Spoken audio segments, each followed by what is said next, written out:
ছোটবেলায় আমার ঘর পালানো রোগ হয়েছিল। তখন ক্লাস 3-তে পড়ি।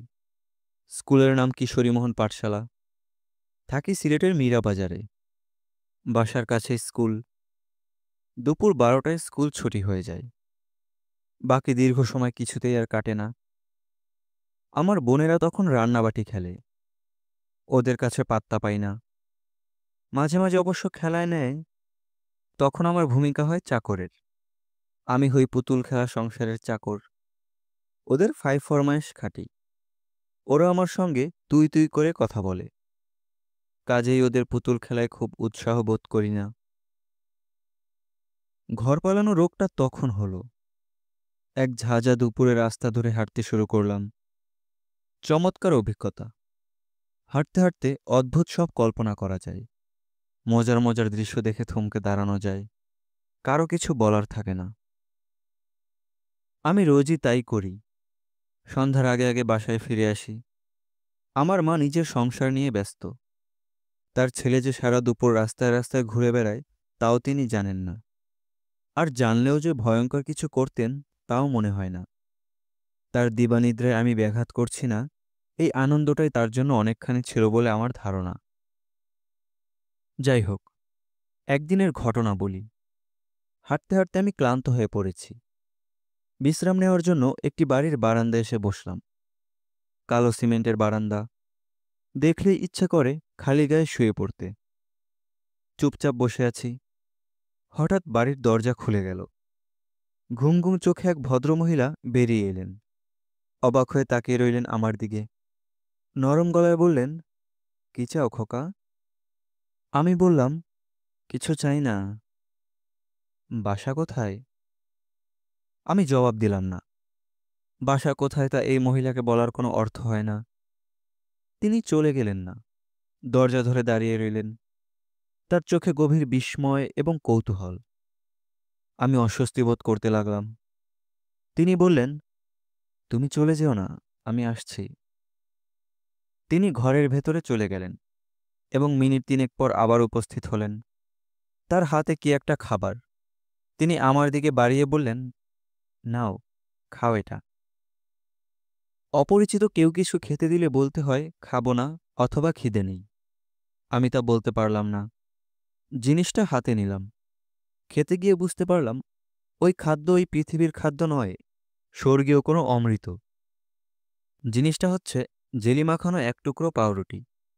এরকম সুখাদ্য পৃথিবীতে আছে এবং তা অপরিচিত কাউকে দেয়া যায়, তা আমার ধারণার বাইরে ছিল। ভদ্রমহিলা বললেন, আরেকটা দেব?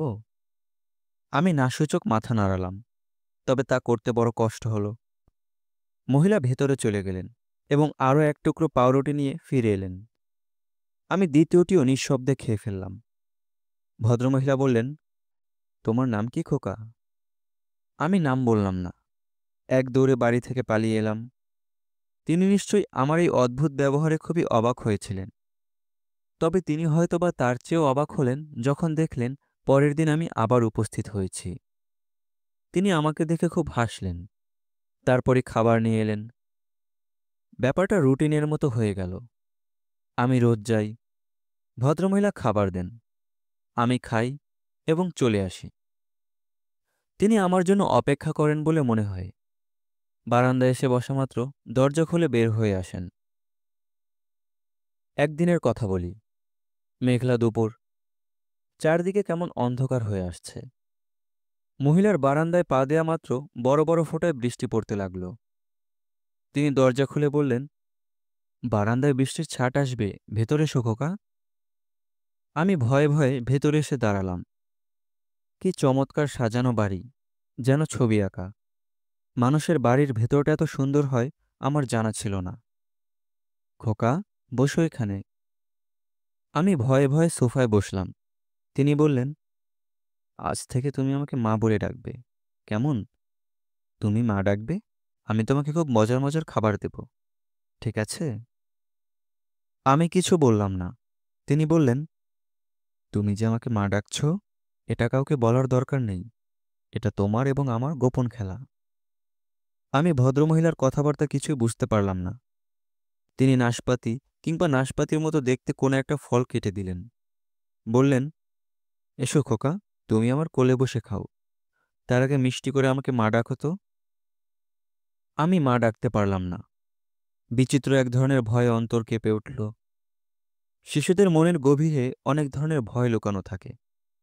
তারই কোনো একটা বের হয়ে এসে আমাকে অভিভূত করে ফেলল। আমি ছুটে বের হয়ে গেলাম। বৃষ্টিতে কাক ভেজা হয়ে দৌড়াতে দৌড়াতে বাসায় পৌঁছলাম। ওই রহস্যময় বাড়িতে আর কোনোদিন যাইনি। মানুষের জীবনে কিছু ঘটনার পুনরাবৃত্তি ঘটে। রহস্যময় প্রকৃতি মানুষকে একই পরিস্থিতিতে বারবার ফেলে মজা দেখেন বলে আমার ধারণা। সিলেটের ওই বাড়ির মহিলার মতো এক মহিলার দেখা পেলাম খোদ আমেরিকায়। আমার বয়স তখন ২৭। শীতের শুরু।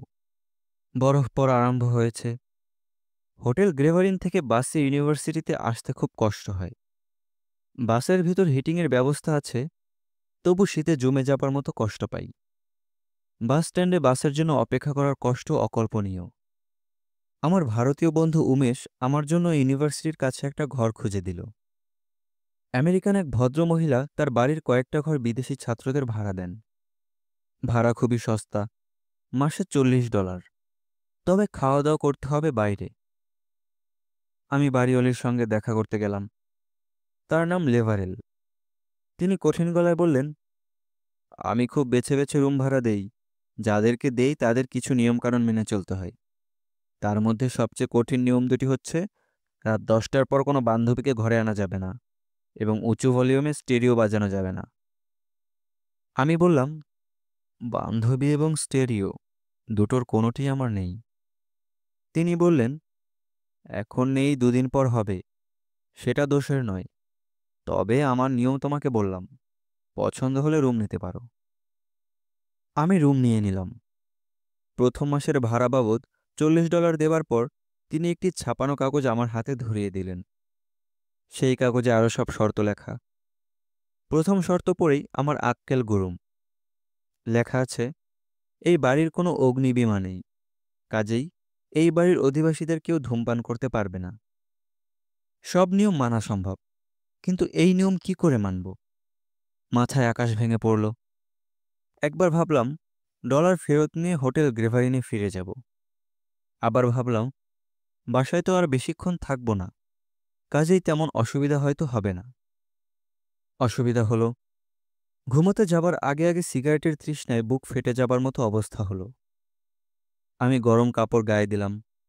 মাফলার দিয়ে নিজেকে পেঁচিয়ে মাংকি ক্যাপ মাথায় দিয়ে বাড়ি থেকে বের হয়ে সিগারেট ধরালাম। দৃশ্যটা অদ্ভুত। বরফ পড়ছে। এই বরফের মধ্যে জব্বা জাব্বা গায়ে এক ছেলে সিগারেট টানার জন্য দাঁড়িয়ে আছে। দিন ৭ পরের কথা। লিভারেল আমার ঘরে ঢুকে কঠিন গলায় বলল, ১১টা-১২টার সময় বাইরে দাঁড়িয়ে সিগারেট টানো, তাই না? হ্যাঁ। ধূমপান যারা করে তাদের আমি বাড়ি ভাড়া দেই না। আমি সামনের মাসে চলে যাব। খুবই ভালো কথা। মাসের এই কটা দিন দয়া করে ঘরে বসেই সিগারেট খাবে। ঠান্ডার মধ্যে বাইরে দাঁড়িয়ে অসুখ বিসুখ বাঁধাও, তা আমি চাই না। ধন্যবাদ। শুকনো ধন্যবাদের আমার দরকার নেই। আমি ১৫ বছরে এই প্রথম একজনকে সিগারেট খাবার অনুমতি দিলাম। Thank you. লিভারেল উঠে চলে গেল। তবে যাবার আগে হঠাৎ বলল, তোমার অন্য কোথাও যাবার দরকার নেই, তুমি আমার এখানেই থাকবে। আমি তোমার সিগারেটের অভ্যাস ছাড়িয়ে দিব।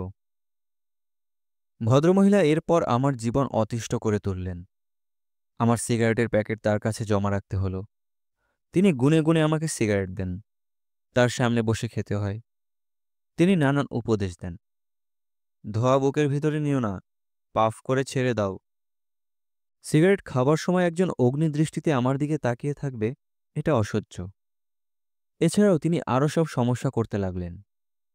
আমার ওজন খুব কম, কাজেই তিনি ওজন বাড়ানোর চেষ্টা করতে লাগলেন। বলতে গেলে রোজ রাতে তার সঙ্গে ডিনার খেতে হয়। তিনি আমার কাপড় ধুয়ে দেন, ঘর ঝাড় দিয়ে দেন। একদিন তুষারঝড় হচ্ছিল। ইউনিভার্সিটি থেকে আমি ঠিকমতো ফিরতে পারবো না ভেবে নিজেই ইউনিভার্সিটিতে হাজির হলেন। আমি বরফের উপর দিয়ে ঠিকমতোই হাঁটতে পারছি, তবু তিনি হাত ধরে আমাকে নিয়ে এলেন। বরফের উপর দিয়ে দুজন আসছি। হঠাৎ উনি আমাকে অবাক করে দিয়ে বললেন, হুমায়ুন, তুমি কি দয়া করে এখন থেকে আমাকে মা ডাকবে? আমি স্তম্ভিত। বলেন কি এই মহিলা? আমি চুপ করে রইলাম। লেবারেল শান্ত গলায় বললেন, তুমি আমাকে মা ডাকলে আমার খুব ভালো লাগবে। সবসময় ডাকতে হবে না, এই হঠাৎ হঠাৎ। আমি কি বলবো ভেবে পেলাম না। আমাদের মধ্যে আর কোনো কথা হলো না। আমি বিরাট সমস্যার মধ্যে পড়ে গেলাম। ভদ্রমহিলার আদর যত্নে খুব অস্বস্তি বোধ করি। কেউ আমার প্রতিটি ব্যাপার লক্ষ্য রাখছে, তাও আমার ভালো লাগে না।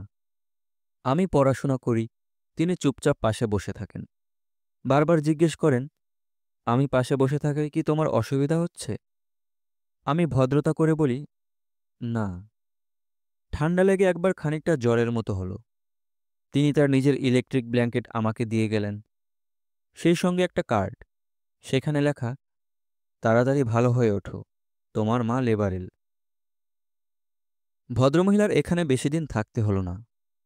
ইউনিভার্সিটি আমাকে বাড়ি দিল।